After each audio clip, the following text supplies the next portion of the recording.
غازی آباد میں ذہنی طور پر معذور بچی اور اس واقعے میں پورے تھانہ غازی آباد کا معطل ہو جانا اپنی طرز کا ایک عجیب واقعہ۔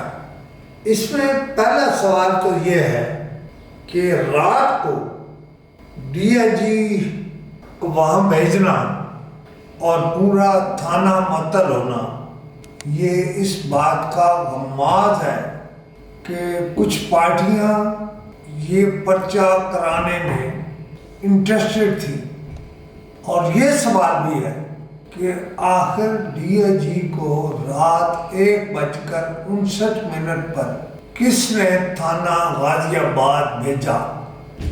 ان کو اطلاع دینے والا کون تھا؟ اور اطلاع دینے والے کا یہ رپٹ درج کرانے میں ڈی آئی جی سے اس کا انٹرسٹ کیا تھا؟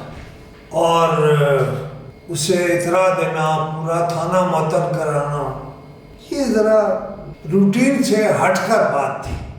باخبر ذرائع بتاتے ہیں کہ ذہنی طور پر معذور لڑکی سے زیادتی تو ہوئی ہے، یعنی یہ جو کام ہو رہے ہیں نا ان سے پتہ چلا ہے، لیکن یہ کیسے ثابت ہو گیا کہ وہ اے ایس آئی غازی آباد عمران ہی ملوث تھا؟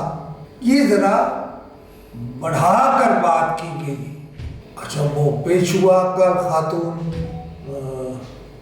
مجسٹریٹ کے سامنے، اب جب تک ڈی این اے رپورٹ نہیں آتی اس کی جان تو عذاب میں ہے، اور پورے تھانہ غازی آباد کی جان بھی عذاب میں ہے۔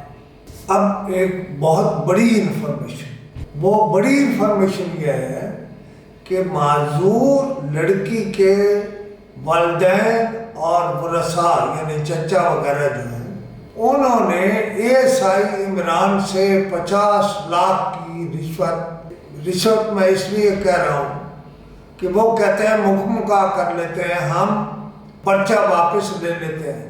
اس کا مطلب یہ ہے کہ دال میں کچھ کالا ضرور ہے، کالا نہیں ہے تو کالی ہے، کوئی کالی بلا ضرور ہے۔ بہرحال فی الحال تو ڈی آئی جی آپریشن کو سوچنا چاہیے کہ ان کی پوری لاہور پولیس کی شہرت داؤ پر ہے، لیکن اگر ثابت ہو جاتا ہے کہ یہ سیم تھا تو پھر یہ بڑا کیس ہو۔ اور یہ جو کمرے ہیں غازی آباد تھانے میں وہ بند کیا ہوتے ہیں؟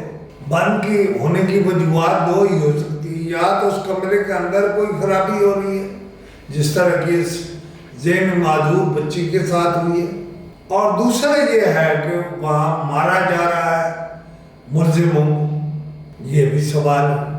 لیکن میں اسے مختصر رکھنا چاہتا ہوں، لیکن آگے جو بھی مزید کارروائی ہوگی اسے انشاءاللہ سارے حقائق اور ساری چیزوں کے ساتھ آپ کو پیش کروں گا۔ میرا موبائل نمبر ہے 03335117769۔ Thank you.